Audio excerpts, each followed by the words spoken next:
Oke, baik. Kita mulai kuliah kita siang hari ini. Assalamualaikum warahmatullahi wabarakatuh.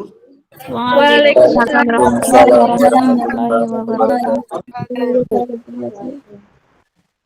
Alhamdulillah pada siang hari ini kita masih bisa melanjutkan kuliah manajemen keuangan kita.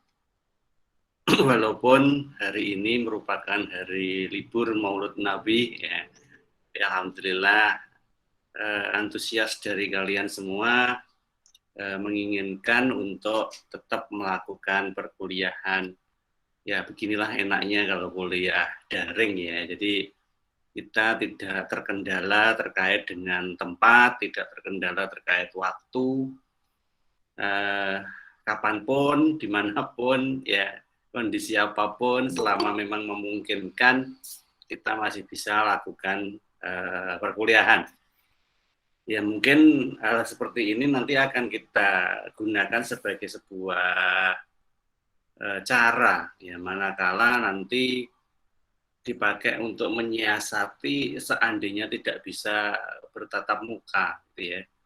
Mungkin pas saya ada tugas kemana begitu, ya, yang nggak bisa di kampus, ya, atau nanti kita sudah pertemuan tatap muka secara luring, kita masih tetap bisa melakukan secara daring, ya, atau mungkin jadi sebuah alternatif pilihan nanti kuliah itu, ya bisa gabungan antara daring dengan luring secara hybrid. Oke, baik. Sebagaimana yang ada di RPS yang sudah saya sampaikan dan materi yang tadi juga barusan saya kirim di grup, hari ini kita akan lanjut ke materi yang keempat ya kalau nggak salah ya, terkait dengan analisis rasio keuangan. Oke, sebelum kita lanjut ke materi kita yang keempat, monggo jika misalkan dari materi kita yang ketiga kemarin ada yang mau ditanyakan ya, terkait dengan nilai waktu uang. Ya, monggo kalau memang ada yang mau ditanyakan silakan.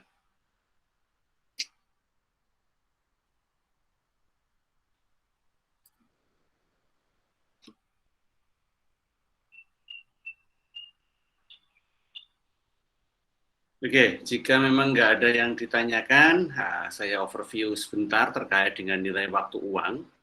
Jadi, pada prinsipnya, nilai waktu uang merupakan suatu kejadian yang mana mengingatkan pada kita bahwa seiring dengan perjalanan waktu, nilai uang itu turun, walaupun jumlahnya tetap.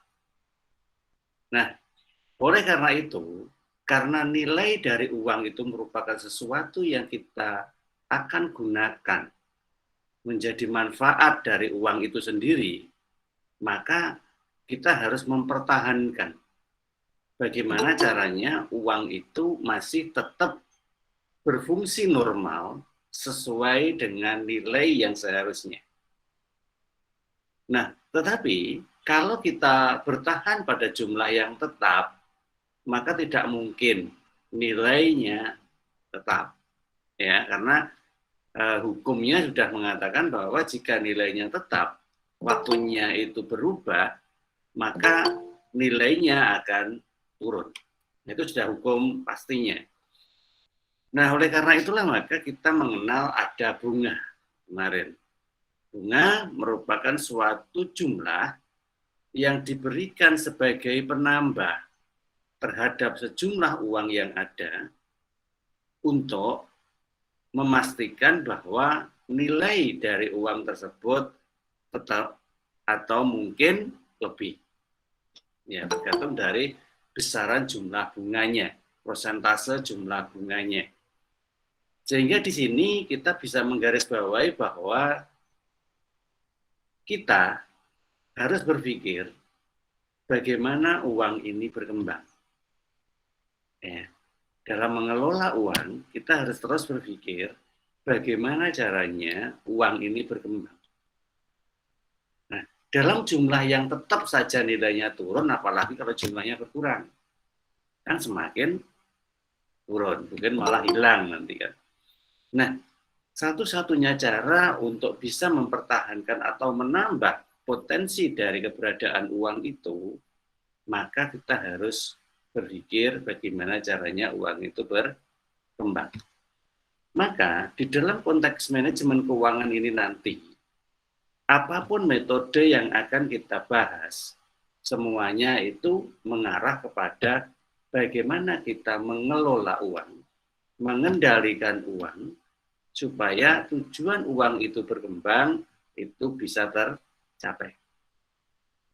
Nah, beberapa kondisi mungkin saya akan hubungkan dengan realitas, ya.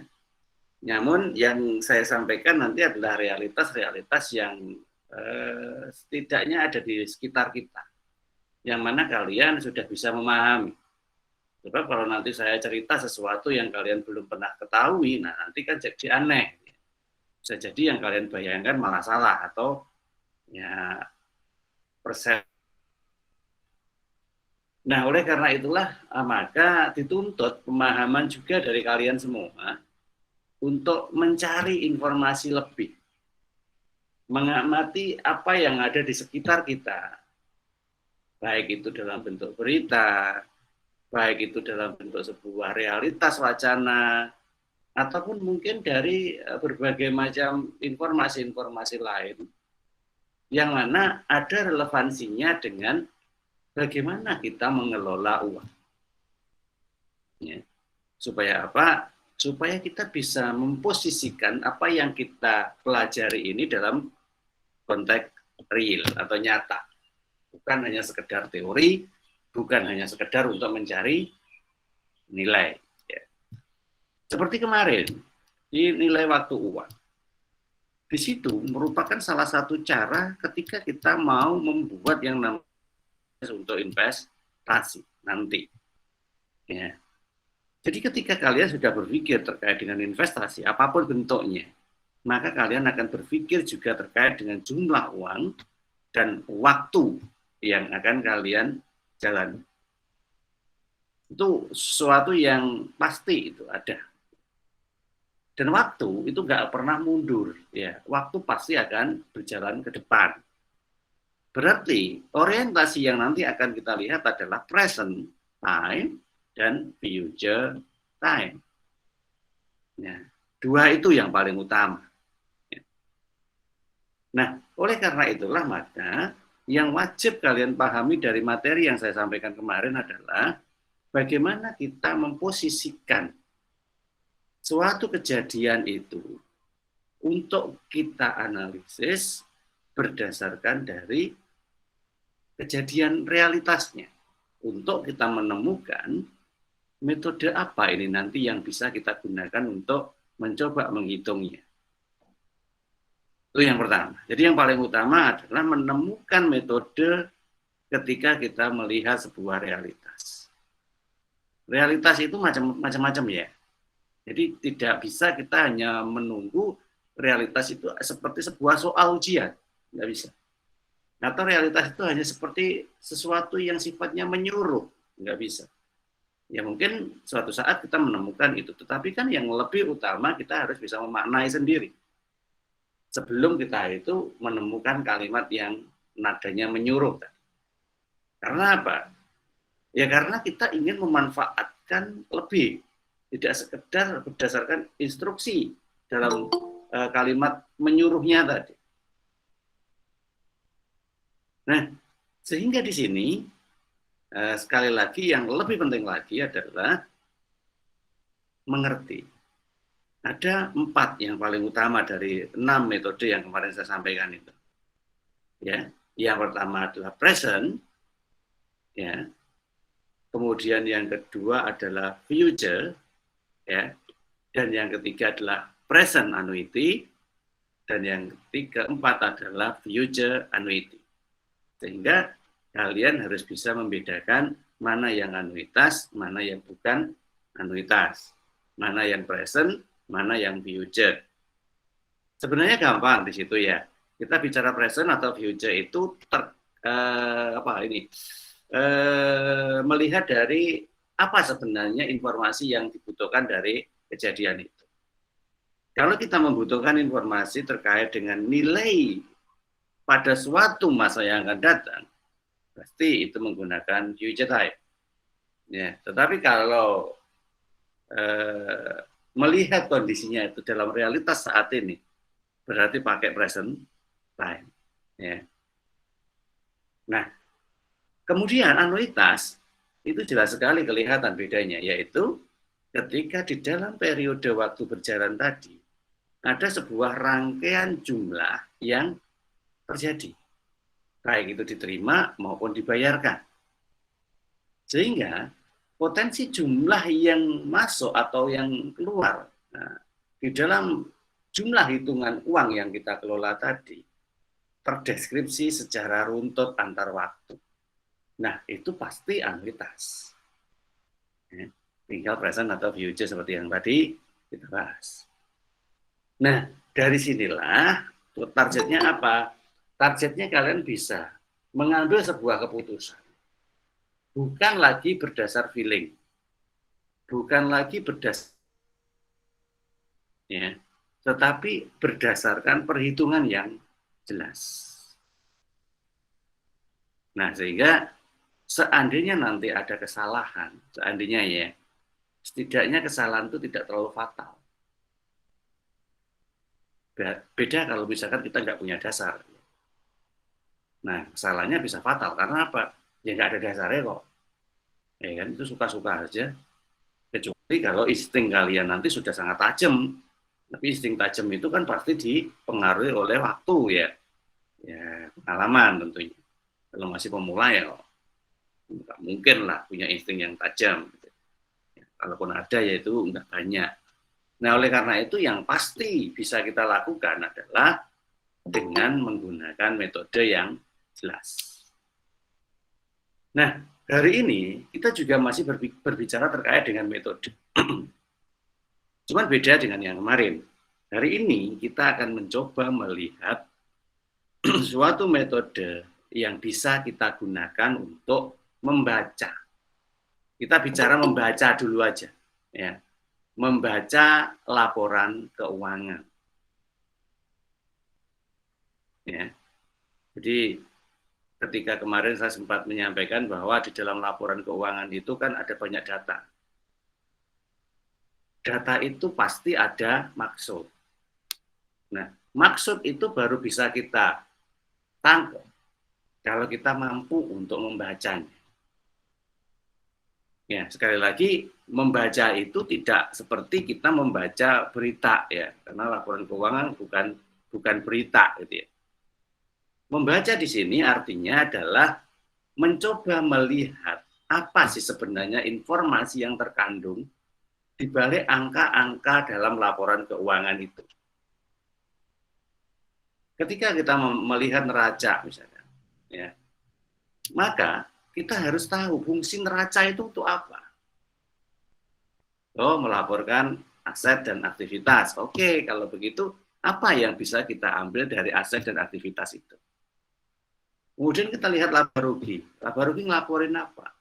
Oh, profit dan biaya. Oke, kalau begitu bagaimana kita bicara terkait dengan profit, bagaimana kita berbicara terkait dengan biaya. Karena sekali lagi, waktu itu berjalan. Ya. Dalam perjalanan waktu itu, seringkali terjadi banyak perubahan. Nah, perubahan itu membutuhkan adanya perbaikan. Dan kita tidak akan pernah bisa melakukan perbaikan bila kita tidak pernah melakukan pengukuran.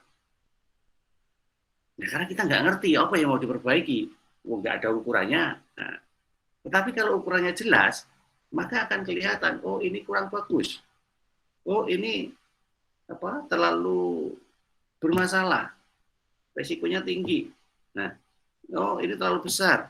Nah, sehingga dari situlah kita bisa membuat perbaikannya. Nah, sekarang bagaimana caranya kita bisa membaca bahwa itu kurang, itu terlalu besar, itu berpotensi bermasalah. Nah, disinilah pentingnya kita membuat analisis.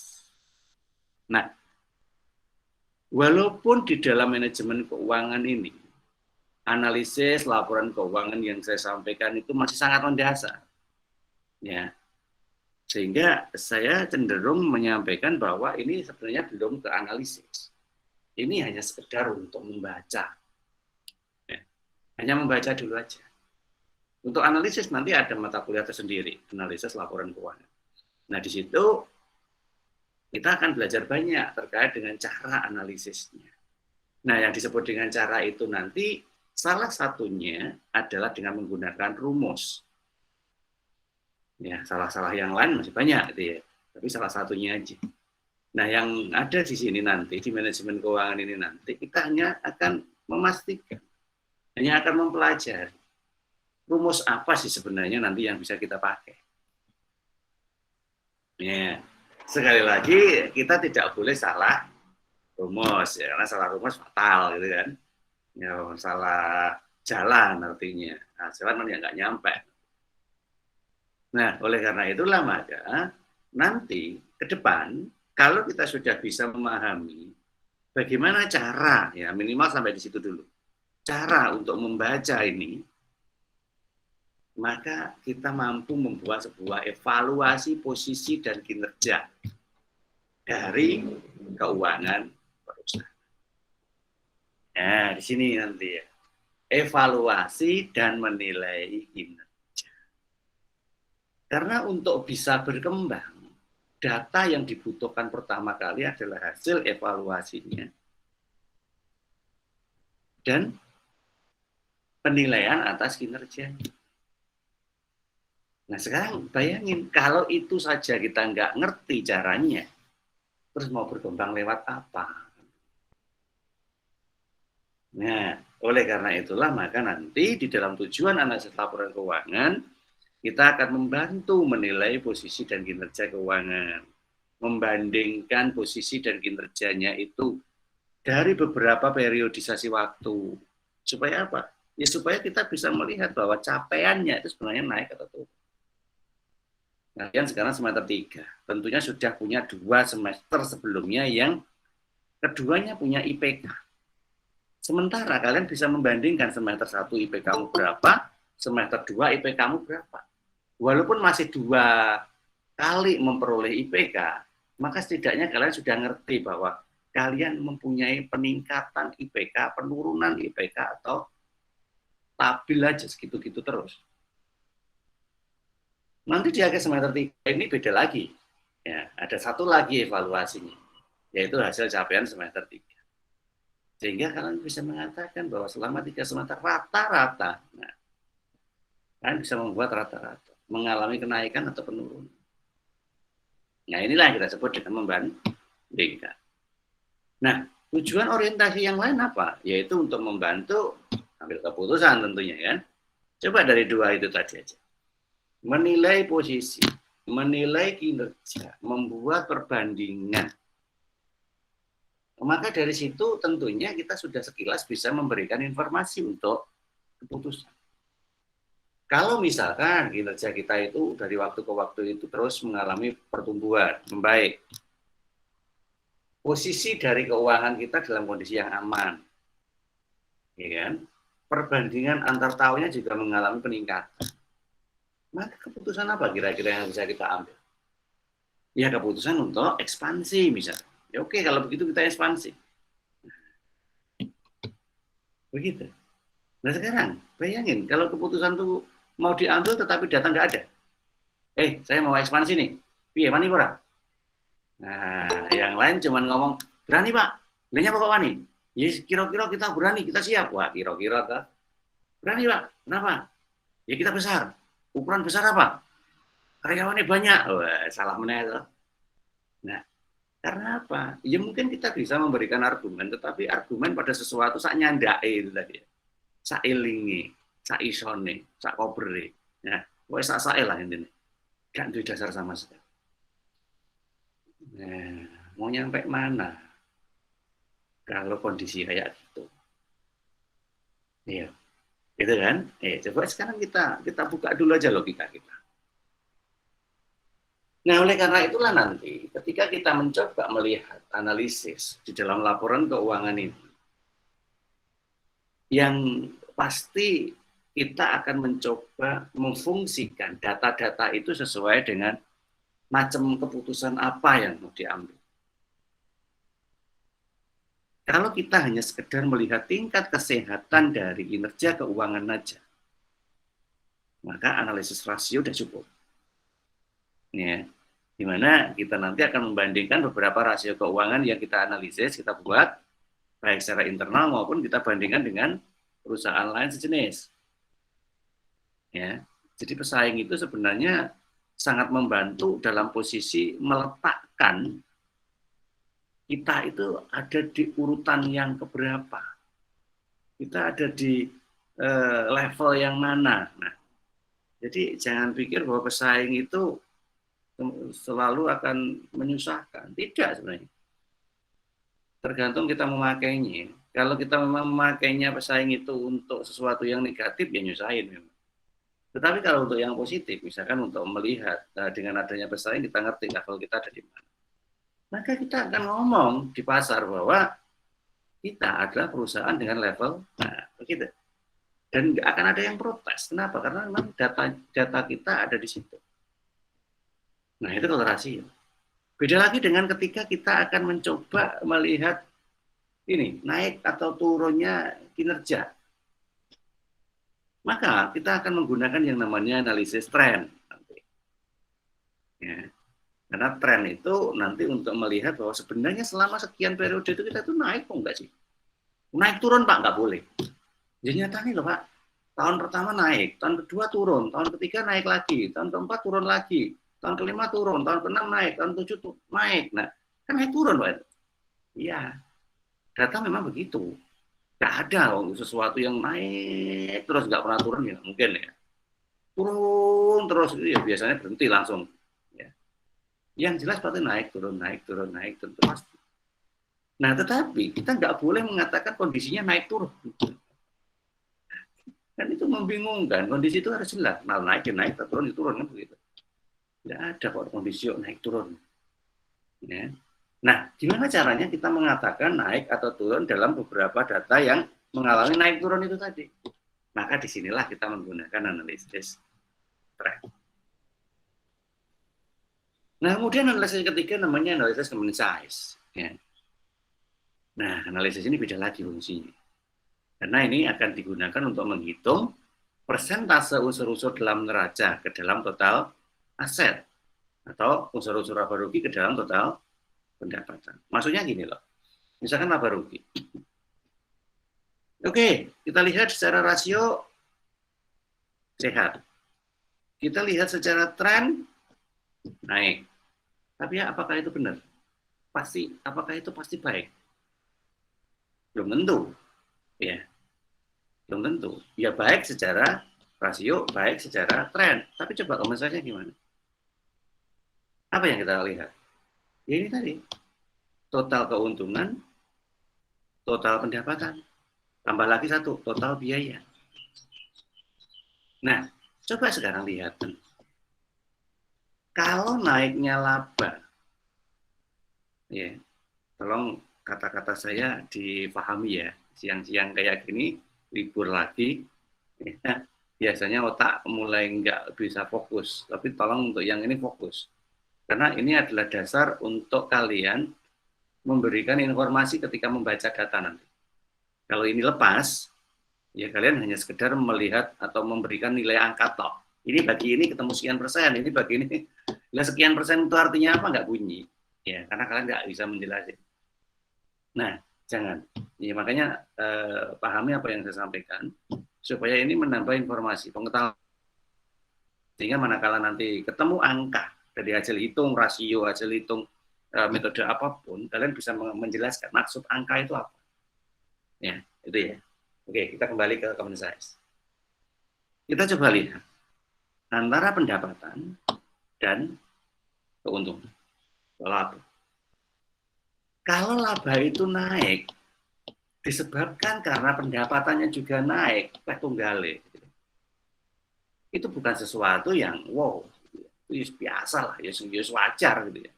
Ini ternyata pendapatannya naik, laba naik itu wajar.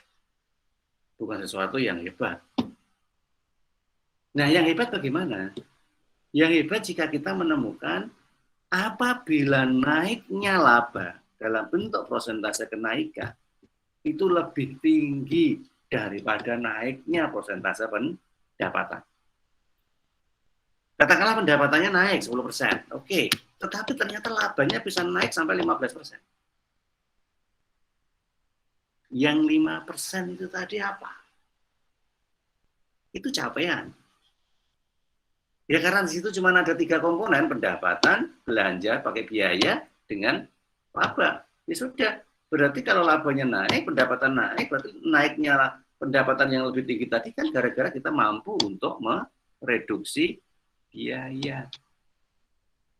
Nah, itu cara membacanya. Kita mampu mereduksi biaya. Jadi kita bisa meningkatkan kenaikan laba 5% lebih tinggi daripada kenaikan pendapatan. Nah, seperti itu loh Mbak Jani. Ya, reduksinya itu bagian biaya mana?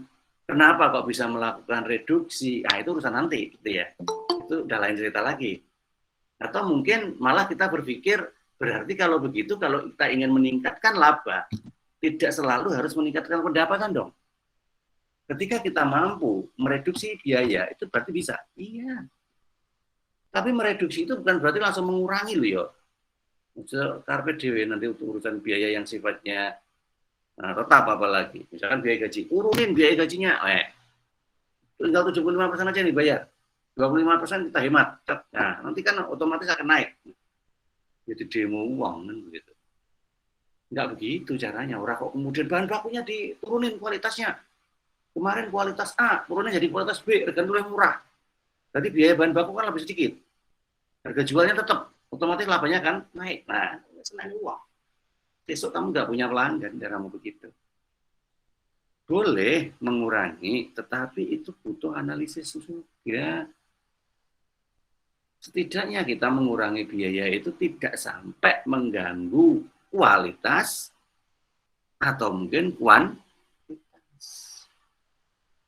Nah, itu loh. Jadi kita harus berpikirnya secara komprehensif. Nah, itu semua bisa kita ketahui dari analisis apa? Common sense. Nah, begitu ya. Kemudian yang keempat, analisis indeks. Nah, yaitu menghitung persentase unsur-unsur dalam laporan keuangan ke laporan keuangan tahun dasar. Nah, ini biasanya kalau datanya kita bandingin antar tahun. Ingat, data keuangan itu yang tidak boleh dibuang, tidak boleh dihapus, itu dalam waktu 10 tahun sebelumnya. Itu sudah aturan itu ya, tidak usah didebat lagi. Selama 10 tahun, data itu nggak boleh dihapus. Tetapi, jika untuk kepentingan analisis, untuk kepentingan pemeriksaan, itu cukup menggunakan data 5 tahun. Katakanlah nanti kalian skripsi mau buat analisis ya, oke, 5 tahun itu minimal. 10 tahun boleh Pak? Boleh. Gitu. 10 tahun juga boleh, tapi minimal 5 tahun. Nah, salah satunya misalkan kita membuat analisis indeks. Misal kita melihat unsur neraca, ada beberapa, misalkan di Pasifa ya, ada modal, ada modal saham misalkan begitu aja. Nah, modal yang diperoleh dari kita berjualan saham di Bursa Efek Indonesia itu kan sangat fluktuatif. Nah, fluktuasinya itu kan banyak faktor yang pengaruh. Nah, sebelum kita melihat faktor apa kira-kira yang menyebabkan, maka kita akan coba lihat seperti apa tingkat fluktuasinya. Nah, tingkat fluktuasi itu nanti kalau kita menggunakan analisis indeks, berarti kita mencoba melihat perbandingan antara tahun dasar yang kita tetapkan di situ sampai dengan tahun akhir di mana data itu tersaji.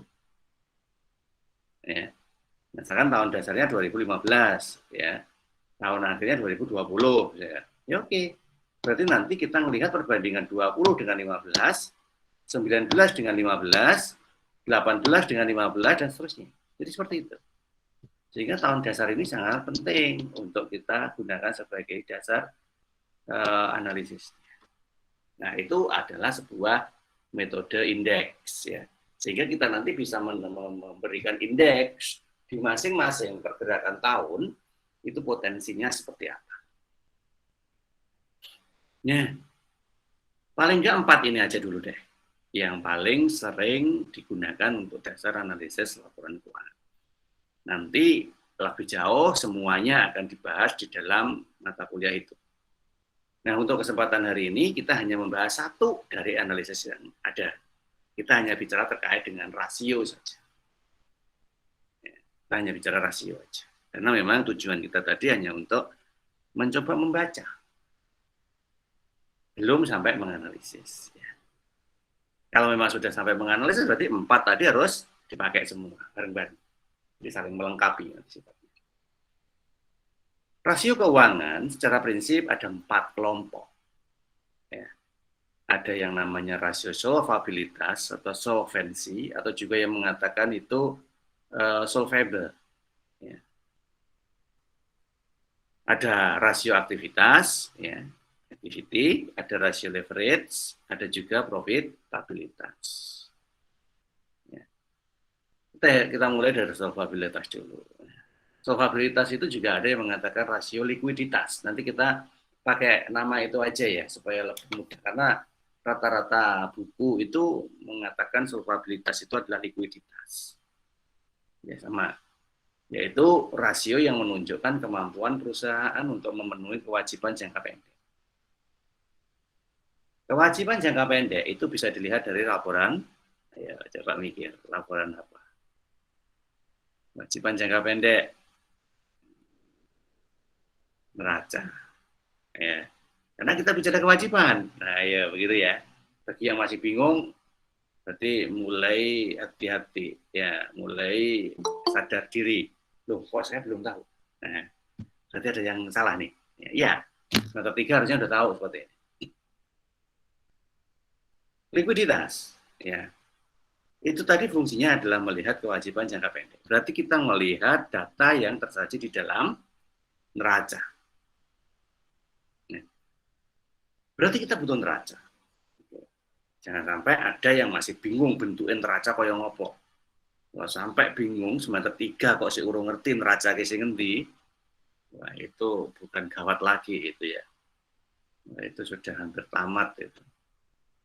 Harus tahu. Ya urung ngerti, mulai sadar diri, mulai hari ini.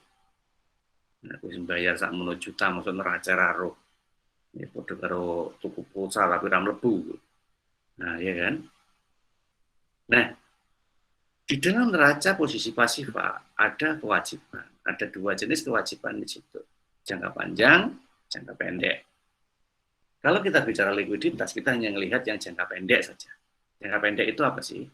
Jangka pendek itu jika durasi waktu dari pinjamannya tadi tidak lebih dari 1 tahun. Bulanan lah hitungannya. Nah, karena bulanan, berarti kan itu harus membutuhkan dana yang liquid, ya, dana yang cukup, dana yang pasti, benar-benar berbentuk uang, gitu ya, untuk membayar angsuran per bulannya, gitu, supaya kita itu tidak termasuk kategori penunggak. Sebab kalau sampai nanti kita masuk kategori penunggak, kemudian ada catatan di bank, dan catatan bank itu nanti akan link dengan Bank Indonesia, maka kita utang ke bank manapun jadi bermasalah. Gitu. Apalagi sampai di blacklist. Ya udah, utang tidak iso. Ya. Maka dari itu kita harus menjaga kewajiban itu lancar terus. Berarti harus ada uang nih yang kita pakai untuk membackup-nya. Iya. Ya, terus uangnya itu ada di mana? Ya di rekening bank. Di penghasilan kita. Yang mana laporannya kita bisa lihat di ya, sing bingung ya berarti iki akuntansinya saya kurang mateng nih ya. Informasinya dapat kita lihat di iya masih di neraca. Iya kan? Oke, nanti kita bahas neraca setelah ini. Di neraca itu ada di mana? Karena ada 2 toh, aktiva pasiva. Aktiva kan ada dua, aktiva tetap, aktiva lancar. Lancar ada di posisi apa? Kas. Ya itu loh yang berbentuk duit yang dipakai untuk ngangsur, gitu. Karena tadi jangkanya pendek, maka harus tersedia duit untuk ngangsur. Loh, oleh karena itu nanti kita lihat di data laporan keuangannya. Sajane duit kas piro, duit utang jangka pendek piro. Kira-kira duit kas mau cukup ora dienggo ngangsur utang jangka pendeknya. Itu baru satu fungsi dari kas loh ya, ngangsur utang jangka pendek. Kayak duit kas ya wis mepet. Terus tinggi ngangsur utang jangka pendek apa? Nah, berarti apa namanya itu? Nggak liquid atau nggak solvable. Kenapa? Ya perusahaan itu nanti akan kembang kempis, terus jelas itu. Sekarang nunggu dino ae nggih wafa. Ya kan? Ya jelas lah wong jelas diutang sakmono gedine kasih kok titik. Lah terus ginya opo? Lu kan punya aset, Pak. Punya aktiva tetap itu. Punya tanah, punya bangunan, punya kendaraan. Wah, itu kan bisa dijual. Ya, memang itu alternatif B-nya. Kalau sampai kasnya nggak cukup.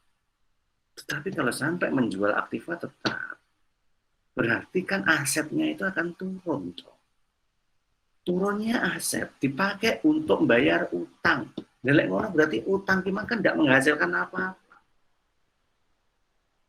Iya lah, paham tidak maksud saya? Kok wani utang sakmono akeh. Kemudian ora iso ngangsur, mergo kasih gak cukup. Akhirnya dodolan lemah, dodolan kendaraan. Iya kan? Akhirnya kan asetnya turun. Asetnya turun dipakai ngangsur utang. Berarti kerja untuk siapa itu tadi? Kerja untuk bank. Jadi kerja bukan untuk diri kita sendiri menikmati hasil untuk para pemegang sahamnya, tetapi justru malah kerja untuk bank. Ya pinter caranya ngono dadi pegawai bank. Jadi gampang untuk jadi pegawai bank, utang sing akeh ya iso ngangsur, bingung terus golek angsuran tiap bulan, ya berarti itu sudah jadi pegawai bank. Ya, dari mana kita tahu bahwa itu berbahaya? Ya dari membaca tadi. Dengan cara apa? Solvabilitas atau likuiditas. Ya. Oke, semoga kalian yang di sana manduk-manduk dari apa yang saya sampaikan. Nah, manduk-manduk itu artinya mudeng. Geles mudeng ya dicamkan dalam diri kita bahwa suatu saat kalau kita menemukan hal yang sama, kita bisa memberikan informasi seperti analisis ini tadi. Ini masih analisis yang sederhana loh ya. Kalau kalian nanti mampu membuat analisis lebih jauhnya lagi, hebat. Hebat, wes. Saya yakin kalian tuh gak akan sulit kalau hanya bekerja di bidang akuntansi kalau pintar seperti itu. Tak jamin nanti. Anak-anak yang iso iki mergone yo ngerti gimana. Dua, aktivitas. Ya, aktivitas itu apa? Aktivitas itu nanti kita pakai untuk membaca data yang dilaporkan perusahaan itu, apakah dia itu saja nih mampu mengendalikan investasinya. Ya. Kita investasi. Wah, kayak investasi ini nang kono, itu terkendali po. Nggak tahunya dari mana? Ya dengan membaca data dari rasio aktivitas. Ya kan bisa tanya orangnya, Pak. Istolek tanya itu kemungkinan nggak benernya itu lebih gede. Namanya menungso loh ya. Manusia itu kan cenderung ketika ditanya itu ya menunjukkan yang baik-baik saja. Jarang kok ada orang kemudian juga menunjukkan yang baik dan yang buruk. Tetapi kalau data yang tersaji dalam laporan keuangan, di situ sudah ada etika, sudah ada aturan yang jelas di dalam akuntansi bahwa data historis yang disajikan harus real. Ya kan? Kalian tahu kan? Kalian kan pernah itu membuat laporan keuangan walaupun tugas-tugas belum bisa ketemu tatap muka ya. Tetapi ketika laporannya nanti nggak balance, kan kalian panik juga. Waduh, rasanya nggak balance. Kan kalian telusuri, terus kemudian nyari itu ya, sampai balance beneran. Padahal itu cuma angka mainan. Bayang nol kalau kamu itu udah kerja. Buat neraca terus gak balance. Ya ada dua nanti yang nunggu kamu. Satu, minimal diseneni gitu. Yang kedua, yes, cukup sampai di sini. Kayak SK resign. Nah, seperti itu. Ya. Nah, nanti kita bisa melihatnya secara langsung di aktivitas. Sehingga kalian Boleh misalkan lihat data perusahaan besar, perusahaan besar yang kalian kagumi, PT Telkom Indonesia. Oh, Telkom Indonesia ini saja aktivitasnya apik ora. Bacanan, solvabilitasnya bagus apa enggak likuiditasnya. Bacanan, dia punya laporan keuangan yang dipublish di Bursa Efek Indonesia. Ambil aja, bacaan. Nah dengan begitu kamu tahu saja perusahaan yang digembar-gemborkan katanya dia masuk LQ45, punya saham dengan nominal tinggi, paling aktif perdagangan sahamnya di Bursa Efek Indonesia. Dengan pokra. Gitu, kalian bisa membuktikan dengan membaca data laporan keuangan. Nah, hebat orang akuntansi di situ. Nggak akan terpengaruh oleh berita-berita yang ada di luar itu. Karena apa? Kita lebih percaya pada data laporan keuangan. Kemudian yang ketiga, rasio leverage. Financial leverage, yaitu rasio yang menunjukkan sejauh mana perusahaan mengandalkan pendanaan utang. Nah, yo, nenggone likuiditas tadi. Jadi pegawai bank seperti tadi, berarti kan dia mesti leverage-nya buruk. Gitu. Artinya apa? Dia pinter utang, dia dapat utang besar, tetapi nggak mampu untuk mengendalikan utangnya itu hingga menghasilkan keuntungan. Karena utang itu jadi biaya. Ketika nanti kita kemasukan biaya hutang dan itu sifatnya tetap, kemudian laba itu turun, disitulah berarti kita nggak mampu untuk mengendalikan. Ya harusnya ya tadi seperti saya katakan, pendapatannya cuma naik 10%, tetapi ternyata labanya bisa naik 15%, padahal di situ ada biaya utang. Hebat. Kenapa? Karena kita bisa mengendalikan utang. Gitu loh. Ya, jadi ya tolong itu dipahami bahwa utang itu bukan kok hanya indah di awal, tetapi juga harus indah selamanya. Gitu. Kadang kan cuma indah di awal kayak orang pacaran itu ada. Nah, seperti itu. Kemudian yang keempat adalah rasio profitabilitas. Yaitu rasio yang menunjukkan sejauh mana perusahaan itu mampu menghasilkan laba. Nah, di sini loh membaca laba. Jadi kalau orang awam ya nggak ngerti, usaha kayak saja nih berhasil nggak sih? Lah untung pura kan, gitu kan? Enggak untung keuntungannya piro? Oh iya untung piro? Wah sampai 100 miliar untungnya ini. Pertanyaannya bukan 100 miliar itu besar atau kecil, ya jelas itu besar. Tetapi pertanyaannya adalah sakjane 100 miliar itu profitable atau tidak? Itu gede tetapi nggak profitable, ya percuma, gitu ya. Percuma. Pada karo gini, orang itu kelihatannya kaya raya, penghasilannya besar, gajinya gede, nice, tumpahannya mobil api-api, gaya hidupnya yo, wow lah pokoknya begitu. Tapi dibalik itu semua, kosnya tinggi, gaya hidupnya tinggi. Tuhan itu hanya menjamin hidup hambanya, nggak jamin gaya hidup hambanya. Iling-ilingin gue. Jadi gaya hidup itu menentukan kita sendiri. Nah, kita itu sudah diberi rezeki tinggi, tetapi gaya hidup kita juga ikutan tinggi, ya sudah. Habis. Jadi tiap bulan tuh nggak pernah ada yang namanya save, bahkan mungkin defisit. Defisitnya ditutup dengan utang. Ya utang jelas oke, lancar utangnya dapat dari bank. Kenapa? Karena orang itu penghasilannya tinggi. Nah, ini loh. Tetapi habis dipakai untuk lifestyle-nya tadi. Padahal nanti tolong ini diinget-inget ya. Jangan pernah berpikir berapa jumlah gaji yang kamu terima. Tolong ini diinget-inget. Jangan pernah berpikir. Gaji itu hanya sebuah dampak dari apa yang kita bisa lakukan. Tapi pikir berapa besar saving yang kamu bisa lakukan tiap bulan. Pikirin itu. Gak apa-apa gaji 1 juta, tapi kita bisa saving sampai 500 ribu. Daripada gajinya itu 10 juta, nyaving 1 saving gak mampu. Nah, ini ya. Perusahaan juga begitu, sama. Ya. Kita bicara profitabilitas seperti tadi. Bukan berapa jumlah keuntungannya, bukan. Ya. Tapi sebenarnya profitabilitas seperti itu.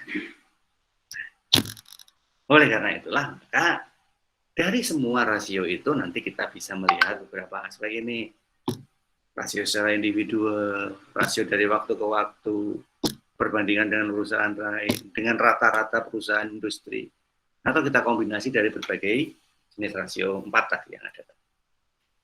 Nah, sehingga nanti kita bisa membaca data seperti ini. Ayo, itu neraca sederhana banget. Rugi laba nih. Rugi laba yang paling sederhana sekali. Harusnya ngerti itu ya. Kan sederhana banget itu. Ya. Penjualan, harga pokok, ketemu laba kotor, biaya operasi, ketemu laba kotor, ada pajak, jadi laba bersih. Nah, ini kita bandingin antar tahun. Nggak perlu lihat tahunnya, tahun itu bisa kapanpun ya. Yang penting ini adalah tahun pertama dan tahun kedua. Coba lihat penjualannya. Kalau kita hanya melihat dari apa yang berhasil dijual oleh marketing, maka kita mengatakan tahun 2010 itu kita sukses. Ya, sukses. Kenapa? Ada kenaikan jumlah penjualan. Padahal penjualan itu harus dikurangi dengan harga pokok, dikurangi dengan biaya operasi. Nah, seperti itu. Nah, sekarang coba lihat biaya operasinya. Nah, atau harga pokoknya. Di tahun 2009, walaupun penjualan cuma 90.000, tapi HPP-nya cuma 55.000. Beda dengan 2010, 114, tetapi HPP-nya juga naik 72. Nah, lihat persentase kenaikannya. Penjualan 90 ke 114 naik berapa persen? Harga pokok penjualan 55 ke 72 naik berapa persen? Tinggi mana naiknya? Kalau naiknya masih tinggi penjualan, oke. Gitu. Sama halnya dengan laba, biaya ya, biaya operasi aja. Laba kotor biaya operasi. Biaya operasinya tahun 2009 29,5. 2010 35. Naiknya berapa persen? Bandingin lagi dengan naiknya penjualan. Nah, di situ secara prinsip semuanya naik. Namun, nah ini yang bagus. Ketika kita lihat laba bersih, ternyata laba bersihnya masih mengalami kenaikan. Sehingga dari situ bisa kita katakan bahwa walaupun penjualan itu mengalami kenaikan sebesar sekian persen tadi dan diikuti oleh semua kenaikan di aspek HPP dan biaya, ternyata masih mampu menghasilkan kenaikan laba bersih. Itu yang pertama. Namun, kita perlu lihat secara data berapa persen kenaikan laba bersih. 4.700 ke 5.750 naik berapa persen? Berapa persen naiknya total biaya tadi dari harga pokok maupun biaya operasi? Berapa persen naiknya penjualan? Nah, harusnya kan sudah bisa jelaskan itu. Dari situ kalian bisa katakan bahwa kenaikan penjualan dan kenaikan laba bersih tidak sama. Berarti apa masalahnya kalau begitu? Masalahnya kenaikan biaya terlalu tinggi. Nah, begitu. Itulah membaca. Itu kita belum pakai metode apa loh ya. Belum pakai metode apapun. Hanya sekedar membaca angka. Nah, nanti supaya kita bisa mengarahkan ke informasi apa, maka kita akan membaca pakai rasio. Hari ini kita bahas 2 rasio dulu aja, ya. Dan 4 rasio tadi kita bahas 2 dulu. Yang 2 kita bahas minggu depan. Hal yang sama juga terjadi di neraca atau laporan posisi keuangan.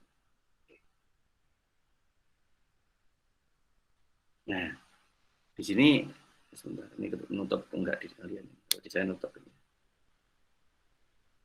Di tahun 2009 itu sebanyak 40% laba bersih dibagi untuk dividen sama. Berarti kita ngambil 40% laba bersih itu untuk dividen. Tahun 2010 juga sama. Mengambil 40% laba bersih untuk dividen. Yang ini kalian harusnya ada ngerti ya. Itu ada di laporan perubahan modal. Jadi ketika kita sudah menghasilkan laba, terus laba itu kemana? Nah, maka ada perubahan modal kan. Yang sebagian masuk sebagai laba ditahan, ya, yang sebagian masuk sebagai dividen. Maka yang keluar sebagai dividen 40% tadi, sehingga yang menambah ke modal adalah 60%. Nah, jadi begitu. Nah, sekarang sama-sama kita memperoleh seperti itu. Ternyata tetap ada aset yang berbeda. Sehingga di situ kita bisa lihat secara aset mengalami kenaikan. Secara kas mengalami kenaikan tapi nggak banyak. Secara hutang mengalami kenaikan dalam jumlah yang besar. Ya, di hutang lancarnya, kalau hutang jangka panjangnya tetap. Nah, karena kita hanya membaca data, angka. Kalau kita membaca pakai rasio, maka kita akan mencoba melihatnya dari beberapa rasio berikut ini.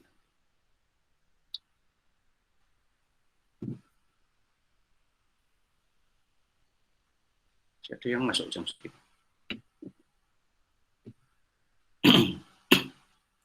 Yang pertama kita coba lihat solvabilitas atau likuiditas tadi ya. Oke. Hari ini kita hanya bahas dua aja, likuiditas dan aktivitas. Likuiditas adalah rasio yang menunjukkan kemampuan perusahaan memenuhi kebutuhan jangka pendek. Nah, tadi ya. Yang sudah saya bahas sekilas tadi. Nah, sekarang kita langsung aja lihat ke rasionya. Untuk rasio likuiditas yang paling sering dipakai hanya ada dua. Walaupun sebenarnya rasionya ada beberapa. Yang pertama namanya current ratio, yang kedua namanya quick ratio. Nah, rumusnya seperti itu. Current ratio adalah aset lancar dibagi dengan utang lancar. Sedangkan quick ratio adalah quick asset dibagi dengan utang lancar. Quick asset itu adalah aset lancar atau aktiva lancar dikurangi dengan persediaan. Jadi untuk mencari quick asset, ya nanti kalau kita nyari quick ratio, kita harus mengeluarkan persediaan itu dari aktiva lancar. Keluarkan. Kenapa? Karena persediaan itu butuh waktu yang agak panjang itu untuk bisa liquid. Prosesnya agak lama. Maka yang kita ambil hanya ya beberapa komponen yang cepat bisa berubah menjadi uang. Nanti kita bisa lihat contoh hitungnya ya di slide-slide akhir. Kalau kalian tadi sudah sempat baca-baca slide-nya, ada itu di slide-slide akhir itu.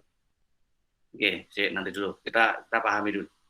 Jadi yang tidak boleh salah nanti untuk mengambil data adalah ketika kalian membaca laporan neracanya ini tadi. Mana dari neraca ini, katakanlah kita lihat di tahun 2009 ya. Mana dari neraca ini yang masuk kategori aktiva lancar? Boleh ini kono nggak ketemu, kalau ditulis soal aktiva lancar ya. Iya memang nggak ditulis, tetapi kalian harus ngerti komponen aktiva lancar apa saja, jumlah no.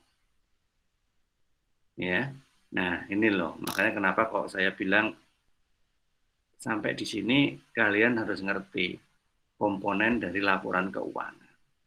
Kalau yang di situ aja kalian masih blank, udahlah.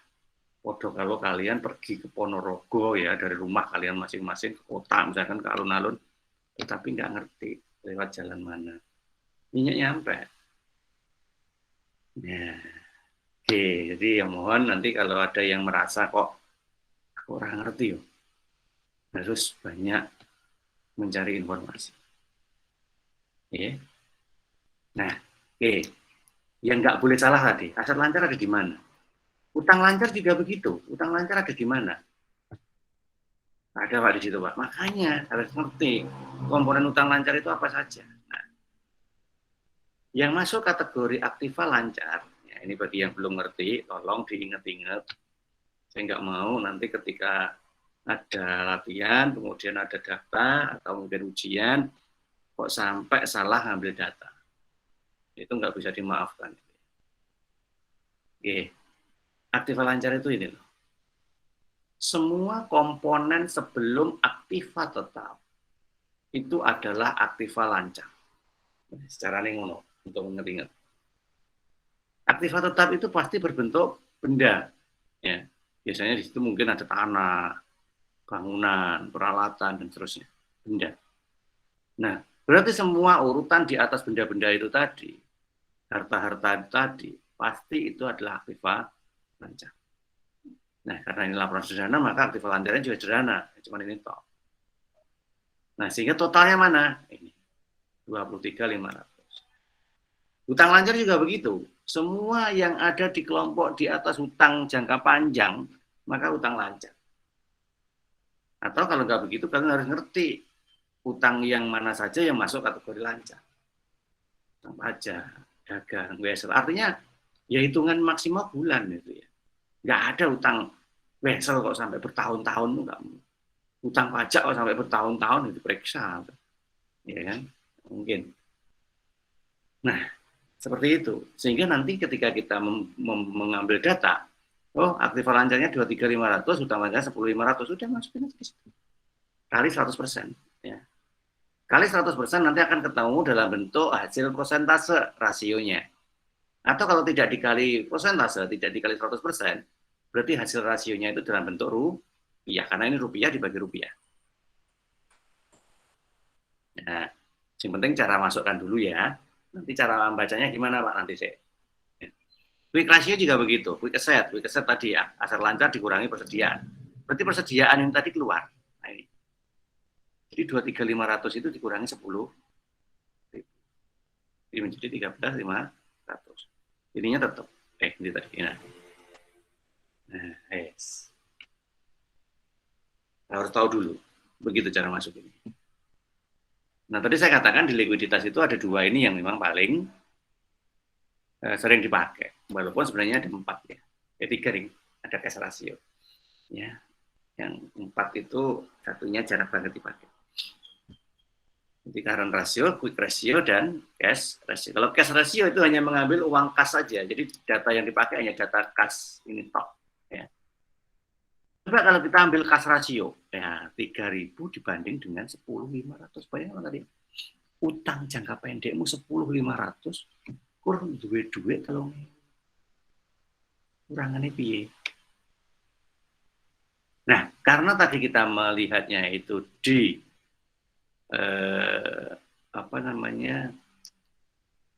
current atau quick, berarti kita masih bisa melibatkan ini investasi. Saya punya uang Pak, saya investasikan di surat berharga, saya jual.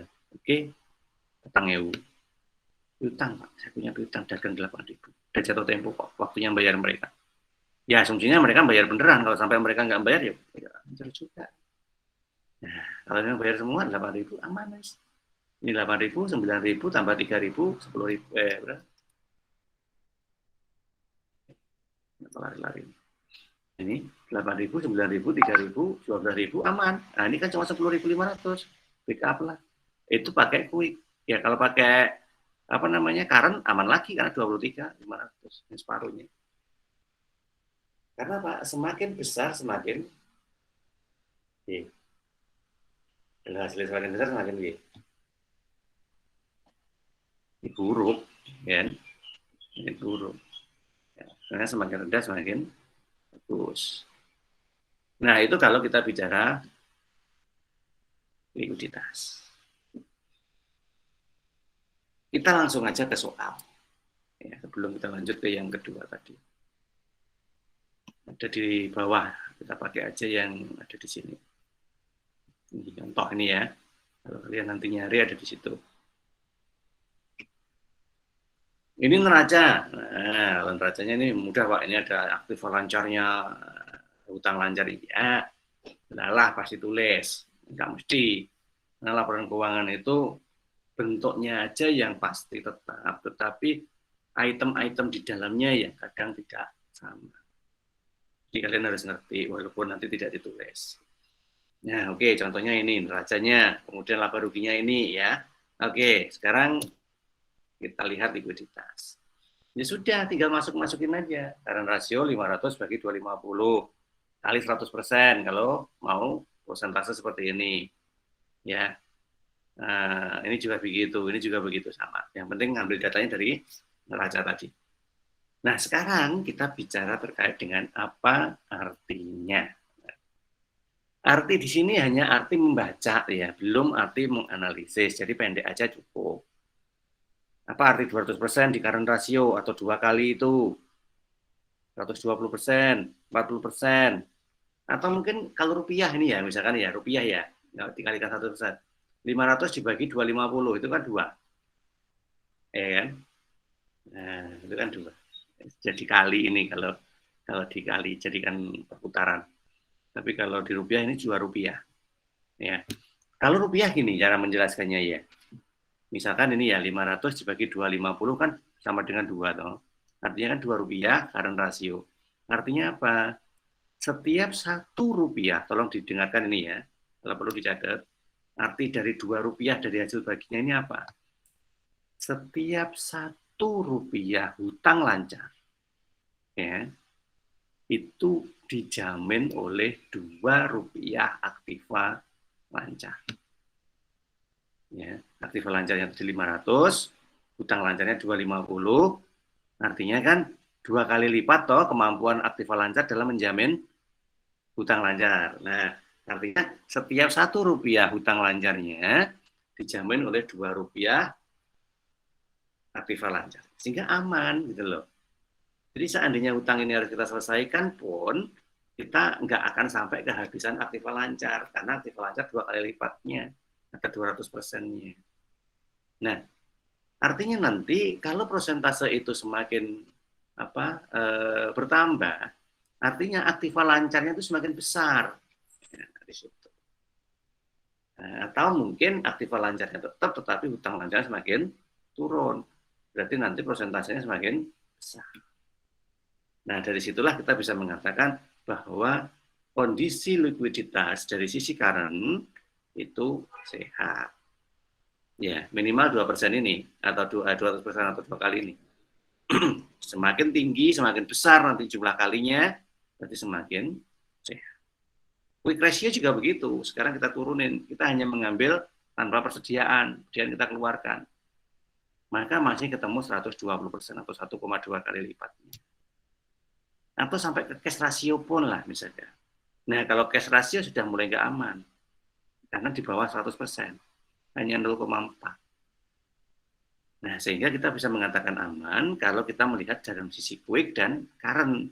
Artinya, hutang jangka pendek yang kita miliki itu harus di backup juga oleh semua komponen yang ada di aktiva lancar. Jadi nggak boleh hanya dijamin dari kas saja. Nah, cara bacanya begitu. Terus ya, engkau coba latihan. Pakailah tadi contoh data laporan keuangan yang ada di atas tadi. Ini misal, nah ini tadi. Ya, coba pakai NQI, hitungan likuiditasnya, 3 rasio. Terus coba buat penjelasan. Saya tidak minta itu dikumpulin. Saya hanya menyarankan untuk menambah kemampuan kalian. Kalau kalian tidak melakukan juga nggak apa-apa. Tapi kalian tidak ngerti. Terus nganggune piye gitu ya. Nah, seperti itu. Kalau kalian sudah mampu pakai data ini, coba iseng buka web, ya webnya IDX. Ya, downloadan 1 aja laporan keuangan, suka-suka lah, terserah laporannya siapa. Ambilin rasanya, coba hitungan likuiditasnya. Kalau kamu sudah mampu melihat data untuk kepentingan likuiditas dari laporan keuangan real yang publish di Bursa Efek Indonesia, artinya kamu sudah siap ketika nanti harus membaca laporan keuangan asli. Nah, karena itu laporan yang sesungguhnya. Kita belajar itu kan juga mempersiapkan besok kita juga akan menggunakan data yang nyata. Nggak hanya belajar terus kan gitu kan. Oh ya terjun di perang beneran gitu ya. Makanya kita harus latihan menghadapi perang sesungguhnya. Data yang nyata itu kayak apa? Ini kan hanya data-data angka sederhana rekaan aja. Oke. Oke, itu. Baik, sampai di sini. Ada yang mau tanya? Nah, ini kalau kalian pakai data tadi, kalian sudah ada di situ ya. Ya, ada.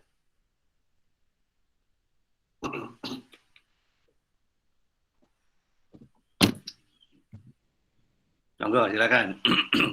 Ini karena sudah ada hitungannya, maka kalian tinggal menjelaskan. Karena rasio 2,24 apa artinya?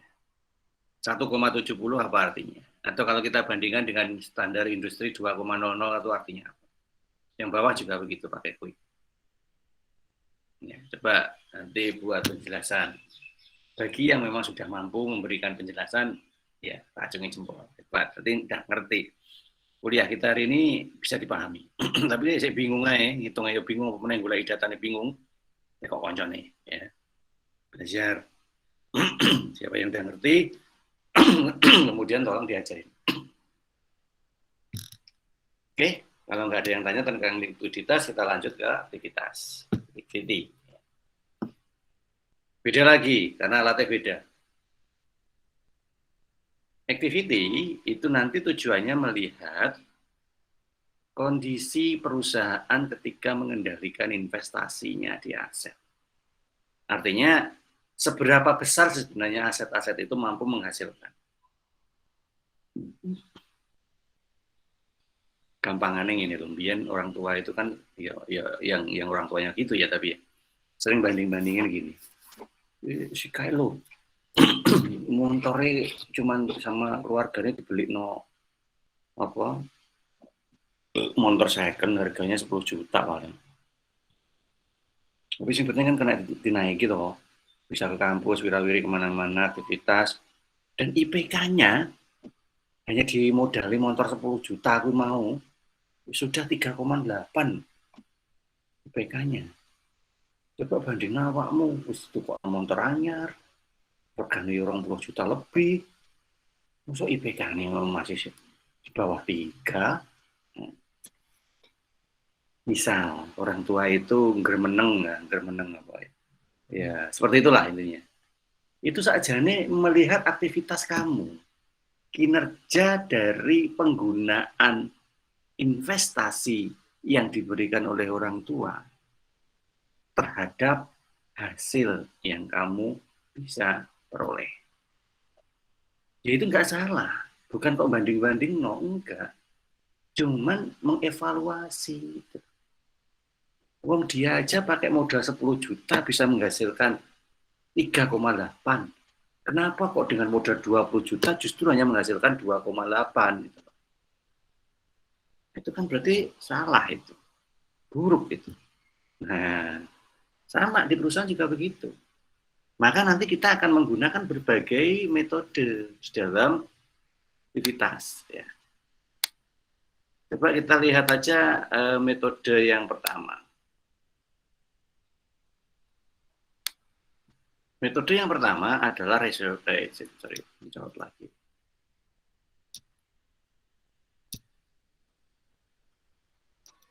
Metode yang pertama adalah receivable to NAV.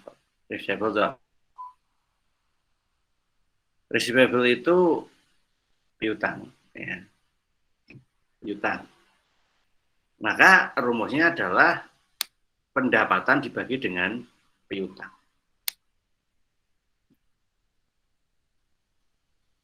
Nah, sehingga kalian nanti melihatnya di dua laporan keuangan. Kalau ada seperti ini, pendapatan nanti ada di laba rugi, piutang ada di neraca.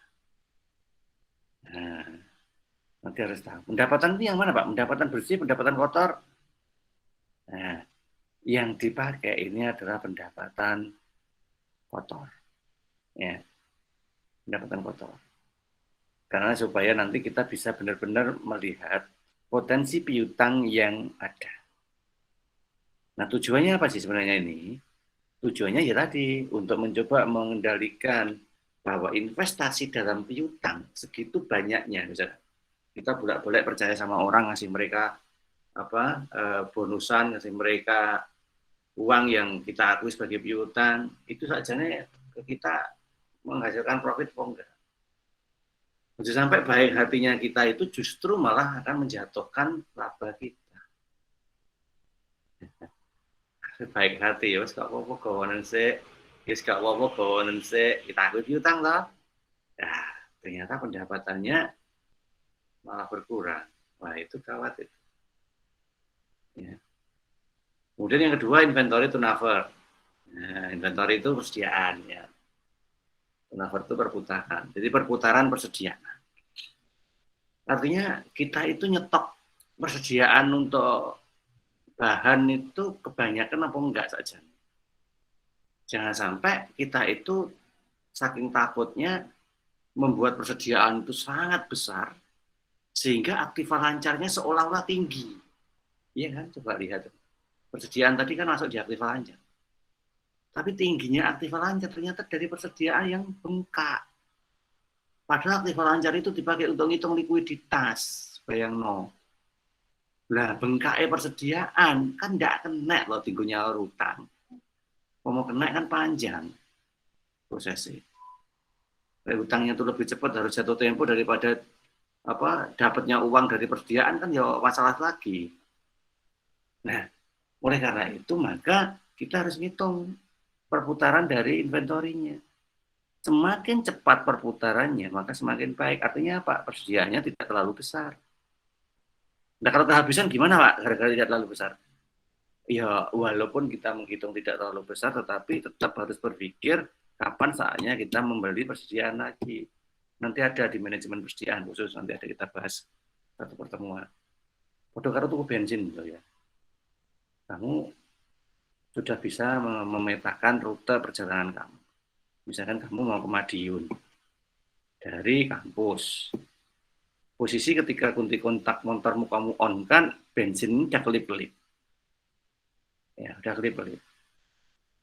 Nah, padahal di Madiun nanti kamu harus mengeluarkan uang untuk beli sesuatu. Dan uangmu juga pas-pasan. Sehingga kamu mikir, lek ngono tak tukokno piro bensinnya. Pertama. Kemudian kedua, tak tukokno di pom bensin mana sesuai dengan rute yang nanti akan kamu lewati. Nah, sehingga kan kamu tidak panik kalau sudah seperti itu. Nah, itulah yang disebut dengan konteks inventory. Sehingga nanti rumusnya adalah harga pokok penjualan dibagi dengan persediaan. Nah, harus ngerti lagi ya, ngambil data dari laporan keuangannya. Masalah maksud nanti ya setelah kita latihan. Kemudian yang ketiga adalah total aset turnover atau aset turnover. Jadi nanti total pendapatan dibagi dengan total aset. Ya, pendapatan seperti tadi, aset juga ada di neraca, jadi total aktiva. Artinya apa? Artinya semua aset yang kita miliki itu sebenarnya mampu menghasilkan pendapatan sampai berapa. Cuma kalau asetnya itu besar, tapi pendapatannya malah turun. Nah, seperti itulah ya. Sehingga kebijakan untuk menambah aset nanti kan bisa hitung pakai salah satu turnover. Jadi yang kita itu menambah aset, itu akan menambah pendapatan atau tidak. Ya maka kita berani membeli asetnya. Tetapi kalau justru dengan membeli aset itu kok pendapatannya malah turun, ya sudah, nggak usah beli. Setidaknya kan nilai asetnya masih kecil, sehingga pendapatan sama, sehingga aset turnovernya jadi naik. Nah, ngono loh. Ya, cara ngitungnya.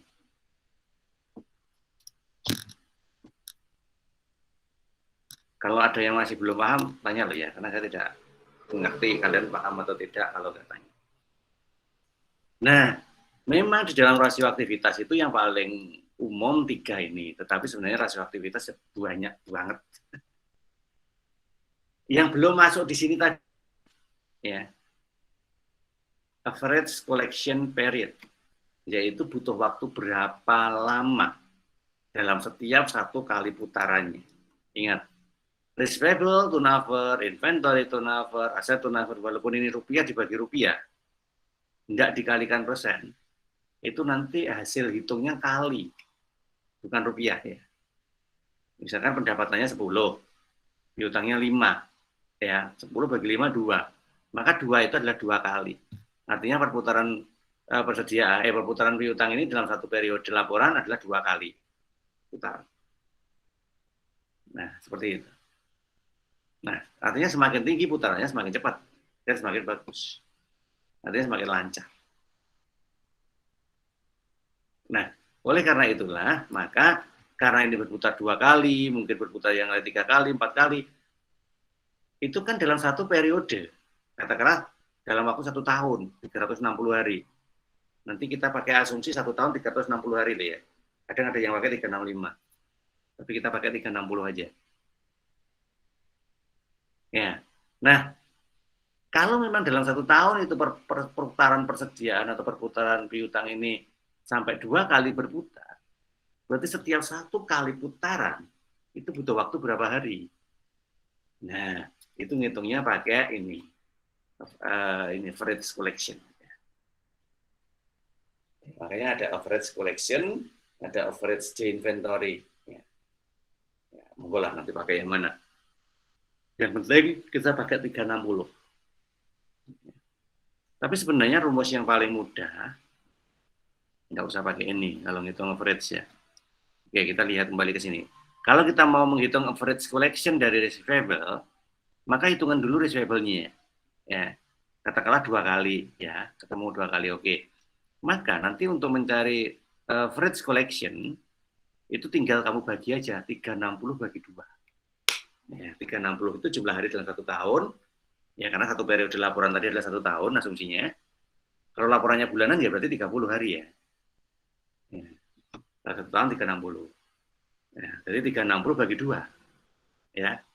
Ketemu berapa itu? 175 ya. Ya sekitar itulah. Nah, maka kita bisa mengatakan bahwa dalam 1 kali putaran piutang itu butuh waktu selama 170 hari atau sekian bulan. Artinya piutang tertagih dalam waktu sekian waktu itu. Nah, gitu caranya.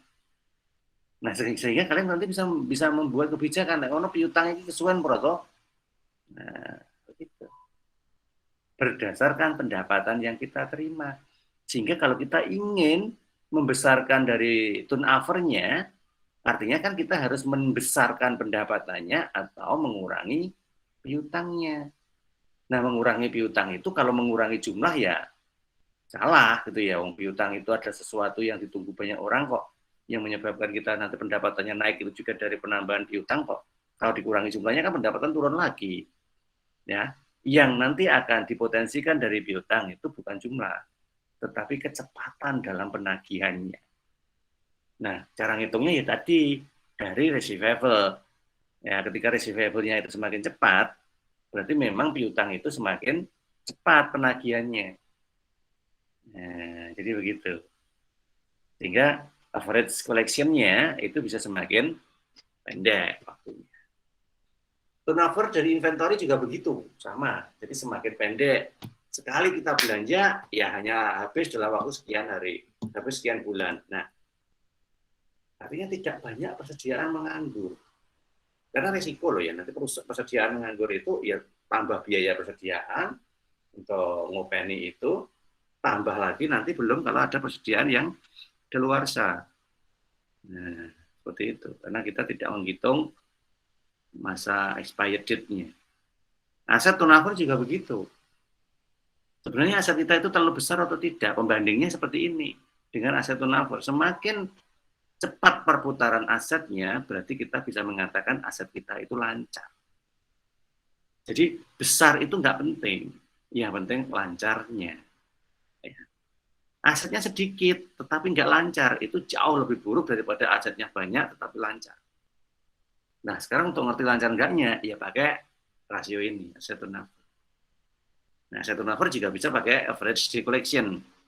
Berapa hari dalam 1 kali putaran, itu dia hitung aja. Aset turnover-nya berapa, ya, dibagi dengan jumlah hari dalam 1 tahun. Jadi 360 kali, kalau misalnya dibagi, kalau yang aset turnover-nya 5, ya 360 bagi 5. Seperti itu. Ya, ini sementara just to know aja. Nah, kemudian kita coba lihat di hitungannya. Oke. Ini hitungan berdasarkan dari data yang atas ini tadi ya. Nah, ini ya. Berdasarkan data neraca ini, laba rugi ini, nanti kita ngitung aktivitasnya ada di sini. Ya, coba dilihat itu. 2009, receivable turnover-nya adalah 11,25 kali. Ya, satuannya kali. Ya. Kasih aja deh. Gimana boleh mencolot. Nah, yes, gitu aja. Yang lain bawah sama. Kali, ya. Inventory turnover juga begitu. Aset turnover juga begitu. Nah, kita lihat sekarang perbandingan antar tahunnya. 2009 ke 2010. Receivable-nya semula 11,25 naik menjadi 12. Apa artinya? Artinya, walaupun terlihat ada kenaikan jumlah receivable, ya, kita lihat ya tadi ya, ini kan pendapatan ya, pendapatan dan piutang. Walaupun ada kenaikan jumlah pendapatan dan ada juga kenaikan di jumlah piutang, tetapi ternyata naiknya jumlah pendapatan itu lebih tinggi daripada naiknya jumlah piutang. Sehingga turnover-nya bisa lebih cepat. Nah, jadi seperti itu. Ya ini yang bagus. Kita ngitungnya seperti itu. Nah, karena turnover-nya bisa lebih cepat, receivable-nya, ya, maka kita mengizinkan jika nanti piutang ini terus berada pada posisi segitu atau ada kenaikan. Sehingga kesimpulannya, kenaikan piutang harus dibandingkan dengan kenaikan pendapatan. Jika kenaikan pendapatan lebih tinggi atau masih lebih cepat daripada kenaikan piutang, berarti piutang itu masih aman. Atau sebaliknya, kalau lebih lambat berarti piutang itu bermasalah. Sehingga nanti kita bisa lihat berapa kali perputarannya. Jika perputarannya melambat, berarti kemungkinannya piutangnya kegedean, pendapatannya turun, atau terjadi piutang menunggak. Nah, deteksinya begitu. Sehingga kalian ngerti cara menyelesaikannya gimana. Nah, industri ini hanya untuk membanding aja buat rata-rata gitu ya. Jadi untuk memposisikan level kita itu sesuai standar atau tidak. Inventory juga begitu. Karena kita melihat persediaan. Ini rumusnya ini ya, HPP dibagi per persediaan. Ini ada di atas, persediaannya ada di bawah. Kita lihat di sini. Perputarannya semakin melambat. Dari 5,5 jadi 5,7. Karena apa? Karena inventorinya naik. HPP juga naik. Tetapi mungkin inventory itu naiknya lebih besar daripada HPP. Sehingga melambat perputarannya dari 5,5 jadi 5,7. Nah, aset juga begitu. Ya. Rumusnya tadi adalah pendapatan dibagi aset, maka di sini kelihatan perputarannya semakin cepat. Nah, artinya apa? Aset itu mengalami peningkatan yang berdampak pada naiknya pendapatan. Artinya naiknya aset menyebabkan naiknya pendapatan. Nah, jadi seperti itu membacanya. Nah, di bawah juga sama tadi ada beberapa contoh untuk hitungan activity ya. Nah, kalau yang ini malah sampai ke collection period-nya, average-nya. Ya. Tapi pakai rumus yang tadi. Tetapi kalau saran saya rumusnya ini. Kalau misalkan kalian menghitung ini ya, average collection to total asset turnover. Misalkan kita ingin melihat dari total aset itu average day collection period-nya berapa lama, ya sudah 360 bagi 2 gitu aja. Ya. Fikesa juga begitu, 360 bagi 2,67. Langsung gitu aja, nggak usah pakai rumus ini. Inventory juga begitu, 360 bagi 12,5. Maka kalian akan menemukan hasilnya itu adalah jumlah hari dalam setiap satu kali putarannya. Ya misalkan ini, inventory turnover kan dalam satu tahun berputar 12,5 kali. Maka dalam satu kali putaran butuh waktu berapa hari? 360 dibagi 12,5 ya. Ya, segitulah. Dalam satu kali putaran. Nah, yang lain juga begitu. Nah, fungsi putaran ini dipakai untuk melihat lancar atau tidak lancarnya. Sehingga tadi konteksnya semakin cepat perputarannya berarti semakin bagus, semakin lancar. Ya, semakin lambat berarti semakin bermasalah. Oke. Untuk sementara kita bahas sampai di sini dulu aja. Tugas ya nggak usah dikumpulin. Saya percaya kalau kalian memang punya keinginan yang kuat untuk belajar, maka saran dari tugas saya pasti kalian lakukan. Karena minggu depan saya ingin tanya testimoni. Ya.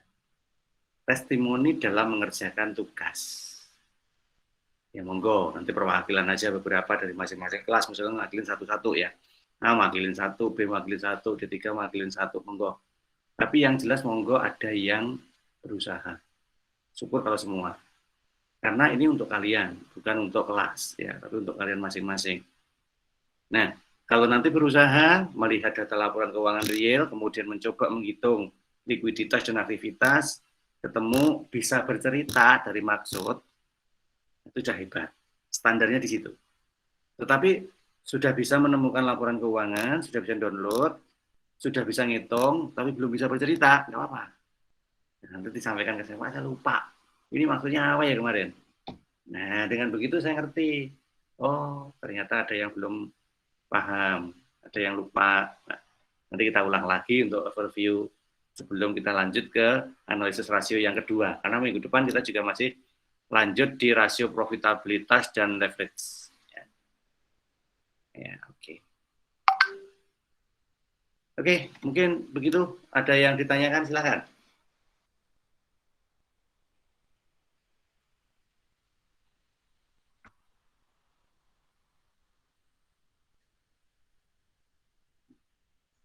Belum ada, Pak. Baik, kalau memang bisa belum ada yang ditanya, belum ada yang unmute speaker ini. Ya oke lah, nggak apa-apa. Kalau memang belum ada yang ditanyakan, ya untuk sementara kita cukupkan sampai di sini dulu kuliah kita hari ini. Sudah masuk waktu asar. Insya Allah kita ketemu lagi minggu depan. Tolong yang belum absen, absen. Saya tidak mau ada yang lapor, Pak, saya lupa. Nggak mau. Ya. Buat Mbak Yuliana, yang dari Gorontalo, sama Mbak Uci ada ya, Mbak Uci Wulandari, Mbak Yuliana Mangopa, coba deh masuk di bebas UMPO ya. Coba masuk, udah aja di sana, cari absen, insya Allah ketemu kok. Tolong lakukan absensi. Ya, tolong lakukan absensi. Oke, tolong dilakukan absensinya. Atau ada aktivitas misalkan, walaupun saya sudah kirimin file materi itu di grup, tetapi di Bebas Umpo juga ada. Coba usahakan untuk melakukan download ya. Karena Bebas Umpo nanti dipakai untuk melihat aktivitas panjenengan semua, kalian semua. Ya, nanti aktivitas kalian akan dipantau oleh Dikti ya. Dalam proses belajar mengajar ini apakah menggunakan media Bebas Umpo atau tidak. Nanti kalau tidak ada aktivitas nanti khawatirnya ada masalah. Yang lain menggunakan simtiknya UMPO ya, simtiknya Umpo. Dan usahakan sudah melakukan semua sambil kuliah ini. Baik, mungkin begitu yang bisa kita bahas siang hari ini. Terima kasih untuk semuanya. Waktu libur kalian terkurangi untuk kuliah, ya nggak apa-apa demi masa depan ya. Salah kita ketemu lagi minggu depan. Kita akhiri. Assalamualaikum warahmatullahi wabarakatuh. Waalaikumsalam warahmatullahi wabarakatuh. Waalaikumsalam.